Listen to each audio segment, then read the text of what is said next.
Encore une fois, bienvenue dans cette émission Accord Désaccord qui reçoit ce soir Elhadj Ibrahima Sampirin Diallo, ancien maire de l'Abbé, Monsieur Mamadou Sellou Goumba Diallo, président des organisations de la société civile régionale de l'Abbé également, et Monsieur Ismaël Moulé Diallo, juriste. Alors, chers invités, nous avons abordé dans la première partie de cette émission le conflit à Mamou. Dans cette deuxième partie, nous allons parler de la démission de Monsieur Amadouri Diallo Diallo Sadakaji du parti donc MSD, ainsi que de ces débrayages prévus par les commerçants à partir du lundi, donc grève consécutive à la non-indemnisation des victimes des manifestations politiques de 2012 et de 2013, notamment à Conakry. Alors, revenons sur cette démission. Il aura tenu que 70 jours, je crois. Est-ce que entre le politique et l'homme d'affaires, il y a une incompatibilité? Quel commentaire est l'âge? Personnellement, je ne trouve pas d'incompatibilité entre l'homme d'affaires, qui c'est un corps de métier, et la fonction politique. Au contraire, dans le contexte actuel de notre pays reconnu, pays pauvre, le plus endetté, malgré toutes les richesses dont recèle le pays, près de 60 à 65% de la population guinéenne vivent en dessous du seuil de pauvreté. Donc lorsqu'un homme d'affaires veut s'impliquer en politique, c'est une opportunité pour le peuple de Guinée de recevoir de l'appui, parce que l'homme d'affaires a une certaine vision en matière de développement. Il a une certaine expérience en matière de gestion. Or, si vous constatez la situation actuelle de la Guinée, nous parlons de mauvaise gestion, nous parlons de malgouvernance, nous parlons de détournement. Moi, je suppose que lorsqu'un homme d'affaires de cette l'envergure de Diallo Sadakaji entre en politique, ça peut être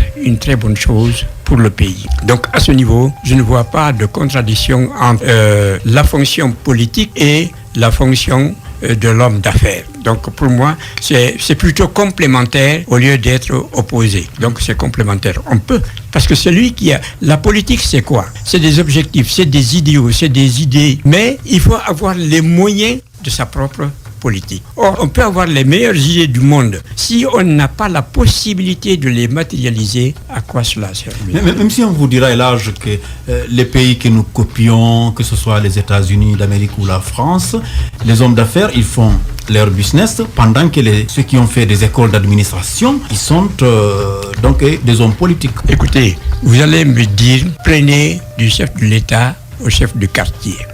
Ça, c'est l'administration. Quel est celui qui a fait une école d'administration pour occuper un poste de responsabilité dans le pays? C'est des gens pris n'importe comment, des technocrates, des enseignants, des médecins.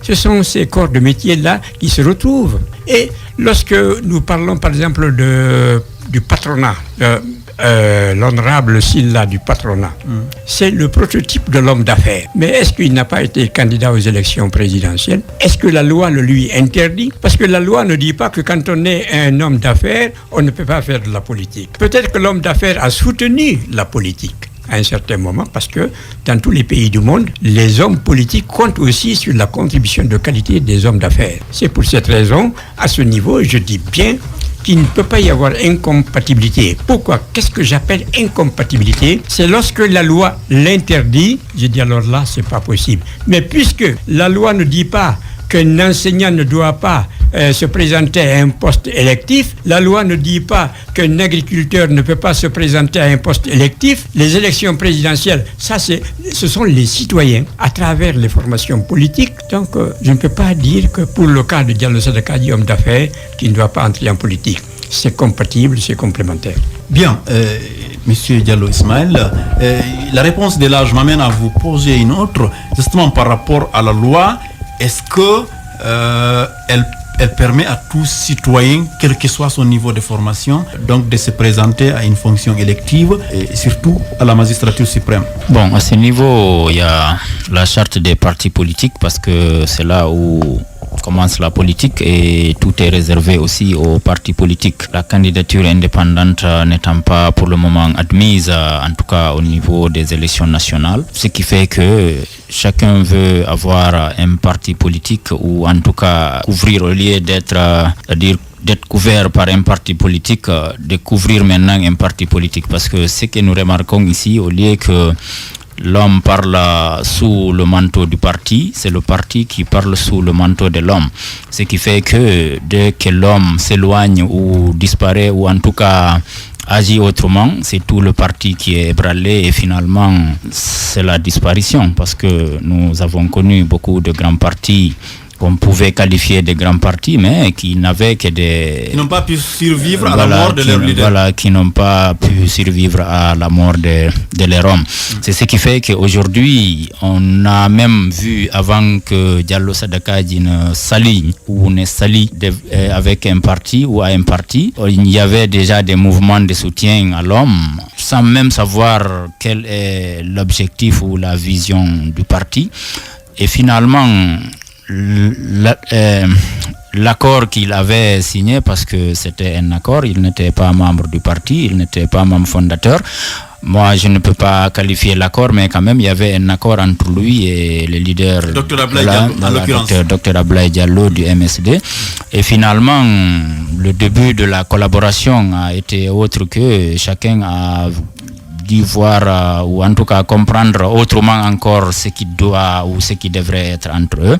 Et finalement, c'est l'incompréhension qui s'annonce dès le début, ce qui fait que les partis doivent être plus forts que les hommes. Mais ici, c'est l'inverse que nous vivons. Ce qui fait que nous aurons des problèmes, parce que si vous voyez, surtout ce qui est remarquable, tous les partis que nous avons, si vous voyez autour, ce n'est qu'un homme qui est là. À côté, il y a des individus qui occupent formellement, parce que c'est prévu formellement, des postes, mais finalement c'est un seul homme qui décide, ce qui fait que la situation elle est regrettable, mais la loi étant là, tout le monde est libre, rien n'est interdit, c'est le début de la démocratie, tout est permis, donc on ne peut en vouloir à personne. Si on peut s'en prendre, c'est à nos lois et seulement à nos lois. Bien, oui, Monsieur Diallo, un homme d'affaires, pour ne pas le citer, donc candidat à la présidentielle, avait dit que les intellectuels ont montré leurs limites, que dorénavant, eux aussi, ils vont prendre la relève.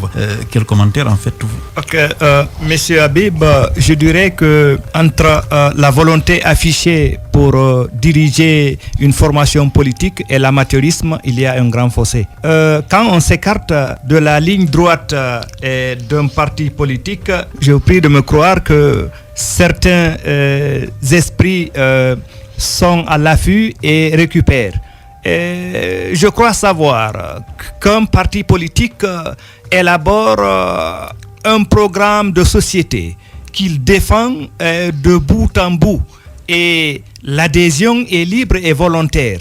Mais quand au niveau des organes dirigeants, comme ils l'ont dit précédemment, les hommes si vous voulez, qui dicte, ce n'est pas le parti qui définit les lignes directrices pour la vie du parti, eh bien, ça tombe comme un château de cartes.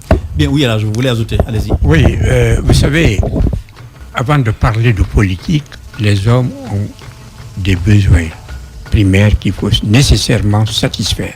On dit qu'un ventre vide n'a point d'oreille. Donc l'homme, avant de parler de politique, il a besoin de se nourrir, de se vêtir. Il a besoin de se loger, de se soigner. Il a besoin d'éduquer ses enfants. Ça, ce sont des droits élémentaires reconnus à l'homme. Maintenant, pour pouvoir satisfaire à l'ensemble de ces besoins ressentis, il faut nécessairement des moyens. Aujourd'hui, figurez-vous, moi j'ai vu à l'abbé à 6h du matin, pour vous parler de la pauvreté dont souffre notre peuple. J'ai vu à 6h du matin, quand je voulais partir pour Conakry, j'ai vu à côté de la mosquée, de la grande mosquée centrale, vers 6h du matin, alors qu'il pleuvait légèrement, j'ai vu des enfants qui dormaient dans des cartons. Donc le phénomène enfant de rue gagne l'abbé. Voilà, sur les perrons.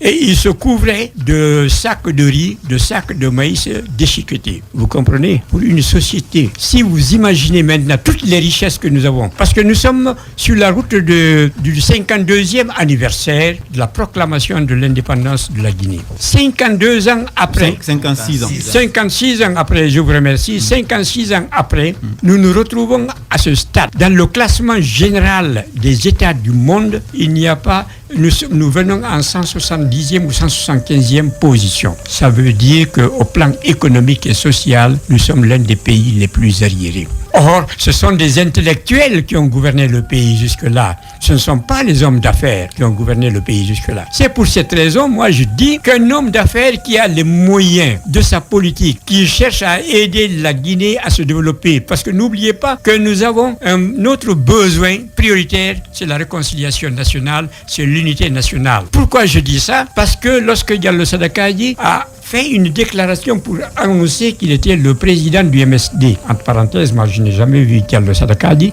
mais j'ai toujours entendu parler de lui. Et j'ai vu dans les commentaires faits par les internautes, certains ont dit, voilà au moins quelqu'un qu'on peut suivre, parce que lui il a montré très tôt que la Guinée est une famille. Les générosités qu'il manifeste à l'égard de la population, il ne fait sans pas. distinction. Voilà. Avant même, depuis 1968, il n'y a pas de discrimination. Donc quand quelqu'un dépense des milliards pour aider le peuple dans sa diversité, eh bien j'estime que celui-là qui a les moyens, qui se suffit, ce n'est pas le budget de l'État qui va le préoccuper. Parce que n'oubliez pas que le budget de l'État guinéen, ça n'excède pas 1500 milliards de francs guinéens. Or, un homme de l'envergure de Diallo Sadakaji, s'il venait en Guinée, ce n'est pas le budget national qu'il va prendre pour pouvoir vraiment s'enrichir. Il a déjà les moyens. J'ai eu même l'impression qu'il a atteint un stade où il n'a plus besoin d'argent. Donc il cherche à investir pour son pays parce que le pays en a grandement besoin. Bien, donc, oui, allez-y, rapidement. Oui, alors, ça veut dire quoi? Que nous, là où les technocrates, là où les intellectuels ont échoué, parce qu'il faut dire qu'ils ont échoué, et ça, je ne m'attaque qu'à toute la classe politique. Pour moi, je ne parle pas de l'opposition, mais toute la classe politique, parce que ce sont des Guinéens. Chacun dit qu'il est bien formé, qu'il a de l'expérience, mais cette formation, cette expérience-là nous mène où? Nous sommes l'un des derniers pays du monde en matière de développement, en matière de croissance. Et on dit que nous avons à peu près 3% au niveau de l'accroissement.